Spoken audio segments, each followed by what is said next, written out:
देखेंगे हम past continuous के बारे में। इसके पिछले वीडियो में हमने जो है पास्ट सिंपल के बारे में देखा था।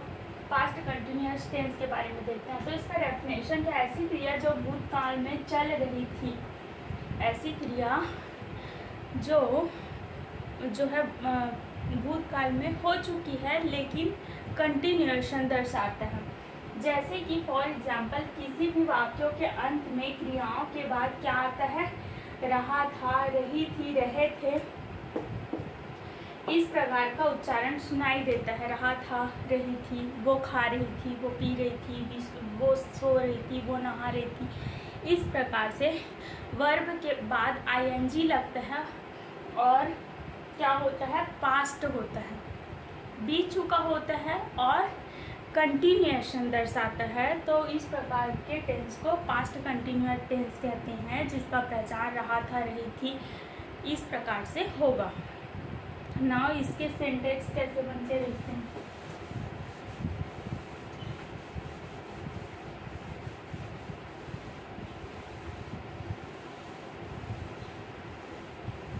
इसका सेंटेंस कैसे बनेगा, पहला सब्जेक्ट प्लस वाज या वर्ब का first form ING plus object, इस प्रकार से सेंटेंस बनेगा। और इसका नेगेशन कैसे बनेगा, ये क्या है सेंटेंस, ये क्या है नेगेशन। नेगेशन इसका कैसे बनेगा, सब्जेक्ट प्लस वाजंट या फिर वरंट वर्ब का first form ING plus object, इस प्रकार से। तीसरा क्वेश्चन कैसे बनेगा इसका, was plus subject plus verb का first form ING plus object, was या वर्ब, यहाँ पे क्या होगा, वर्ब। इंट्रोनेगेटिव कैसे बनेगा, चौथा फॉर्म वाक्य का जो है चौथा फॉर्म कैसे बनेगा, वाजंट या फिर वरंट, वाजंट या वरंट, सब्जेक्ट प्लस वर्ब का first form ING plus object, इस प्रकार से बनेगा। जैसे कि फॉर एग्जाम्पल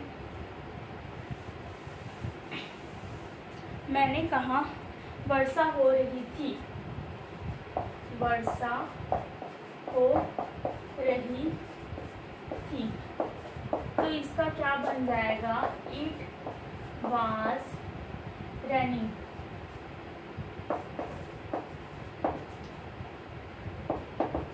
कैसे बनेगा ये, आई क्या है, इसमें सब्जेक्ट है और रैनिंग के इसमें रैन के साथ हम लोग यूज़ करेंगे रैन को, जैसे सिमिलर टू सिंगुलर यूज़ करते हैं, तो इसके लिए हम लोग वॉज का यूज़ करेंगे। तो क्या होगा, subject plus was plus verb क्या है, रैन, उसके साथ आईएनजी, तो क्या होगा, सब्जेक्ट प्लस वाज या वर्ब का फर्स्ट फॉर्म प्लस आईएनजी। और आज वर्षा हो रही थी तो उसका क्या होगा, इट आ जाएगा। यहाँ पे वर्षा हो रही थी, इसका क्या होगा, इट वाज रेनिंग। वर्षा होने के लिए हम लोग सामने में किसका यूज़ करेंगे, इट का यूज़ करेंगे। और जहाँ जो है वर्षा सिंगुलर फॉर्म कर रहा है तो वहाँ पे हम लोग वाज का यूज़ करेंगे। तो इस प्रकार से इट क्या हो जाएगा, सब्जेक्ट हो जाएगा, वाज या वर्ब प्लस वर्ब का first form ING plus object. Suppose इसमें कोई ऑब्जेक्ट लगा देती हूँ मैं, आज वर्षा, ये क्या बन जाएगा, ऑब्जेक्ट बन जाएगा। तो ये क्या हो जाएगा, टुडे, लास्ट में ऐड है, इट वाज रेनिंग टुडे, आज वर्षा हो रही थी, इस प्रकार से। और इसका जैसे ही नेगेशन बनाएंगे तो इसका क्या हो जाएगा,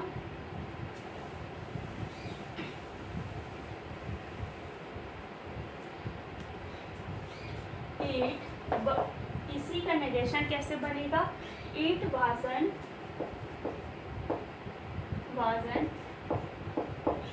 raining today। आज वर्षा नहीं हो रही थी, इस प्रकार से। और उसी प्रकार से इसका जो है क्वेश्चन वाक्य कैसे बनेगा? क्वेश्चन वाक्य कैसे बन जाएगा? Was it raining today? Was it raining today? इस प्रकार से इसका क्वेश्चन वाक्य बनेगा। नहीं, क्या आज वर्षा हो रही थी? इसका क्या बनेगा? wasn't it raining today? इस प्रकार से इंट्रोनेगेटिव बनेगा, जिसमें क्या होगा? क्वेश्चन वाक्य प्लस नेगेशन। तो इसको क्या बोलेंगे? इंट्रोनेगेटिव। wasn't it raining today? इस प्रकार से वाक्य बनेंगे। इसके और भी एग्जाम्पल देखेंगे। तो इस प्रकार से कहाँ हम was का और कहाँ हम were का यूज़ करेंगे उसको देखते हैं।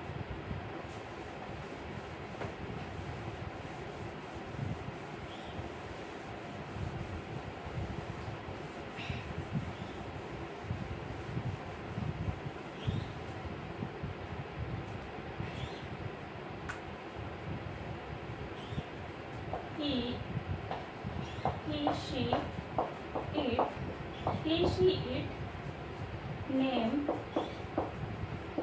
इसके साथ हम लोग किसका यूज करेंगे?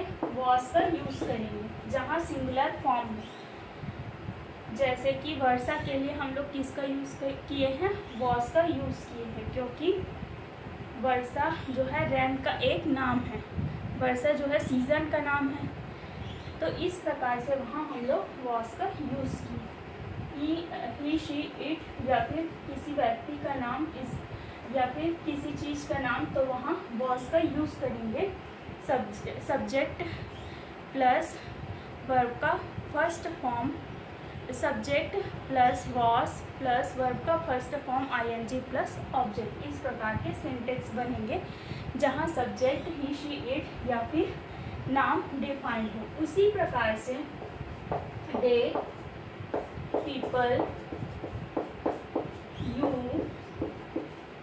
आई, इसके जगह हम लोग किसका यूज करेंगे? वर का यूज करेंगे मेनली। वी, इस प्रकार से जहाँ हम लोग you, we, they, people, you, they, people, we, इन सब के साथ हम लोग वर का यूज़ करेंगे। तो इस प्रकार से वाक्य बनाने के लिए इसका सेंटेक्स कैसे बनेगा? जहाँ हम लोग सब्जेक्ट के रूप में दे, पीपल, आई या फिर यू का यूज़ करेंगे, तो वहाँ पे सेंटेक्स कैसे बनेगा? सब्जेक्ट प्लस वर्ब का first form ing plus object. इस प्रकार से इसका सेंटेक्स कैसे बनेगा? सब्जेक्ट प्लस was वर्ब का first form ing plus object. इस प्रकार से बनेगा। और जैसे ही इसमें नेगेशन आएगा wasn't, यहाँ weren't और बाकी चीज़ें सेम रहेगी। और जैसे ही क्वेश्चन वाक्य बनेगा तो was सामने आ जाएगा, सब्जेक्ट इसके बाद वर्ब का first form ing plus object. और उसी प्रकार से इसमें क्या बनेगा? वर्ब सामने आ जाएगा, सब्जेक्ट प्लस वर्ब का first form ing plus object. इस प्रकार के वाक्य बनेंगे इसमें पास्ट कंटिन्यूअस टेंस में।